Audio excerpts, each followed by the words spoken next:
ప్రముఖ గాయని ఆశా భోన్స్లే కన్నుమూశారు. ముంబై బ్రిడ్జ్ క్యాండీ ఆసుపత్రిలో చికిత్స పొందుతూ తుదిశ్వాస విడిచారు. నిన్న గుండెపోటుకు గురైన ఆశా భోన్స్లేకు ఐసీయూలో వైద్యులు అత్యవసర చికిత్స అందించినా ఫలితం లేకుండా పోయింది. 92 ఏళ్ల వయసులో ఉన్న ఆశా భోన్స్లే ఆరోగ్య పరిస్థితి విషమించడంతో చనిపోయారు.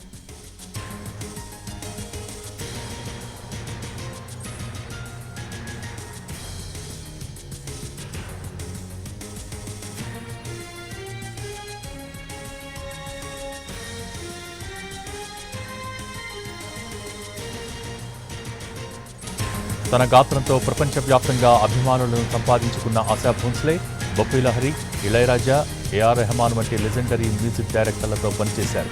2000 సంవత్సరంలో దాదాసాహెబ్ ఫాల్కే అవార్డు, 2008లో పద్మ విభూషణ్ పురస్కారాలను అందుకున్నారు. అత్యధిక పాటలు పాడిన ఫిమేల్ సింగర్గా గిన్నీస్ బుక్ ఆఫ్ వరల్డ్ రికార్డ్స్లో స్థానం దక్కించుకున్నారు. దశాబ్దాల సుదీర్ఘ కెరీర్లో హిందీతో పాటు 20కి పైగా భారతీయ, విదేశీ భాషల్లో దాదాపు 12,000కు పైగా పాటలు పాడి రికార్డు సృష్టించారు. ఆర్డి బర్మన్, ఇళయరాజా, ఏఆర్ రెహమాన్ వంటి ఎందరో ప్రముఖ సంగీత దర్శకులతో కలిసి పనిచేశారు ఆశా భోన్స్లే. హిందీలోనే కాకుండా తెలుగు, మరాఠీ, బెంగాలీ వంటి అనేక భారతీయ భాషల్లో పాటలు పాడారు. పాప్, గజల్స్, భజనలు, శాస్త్రీయ సంగీతంలో కూడా ప్రావీణ్యం సంపాదించారు ఆశా భోన్స్లే.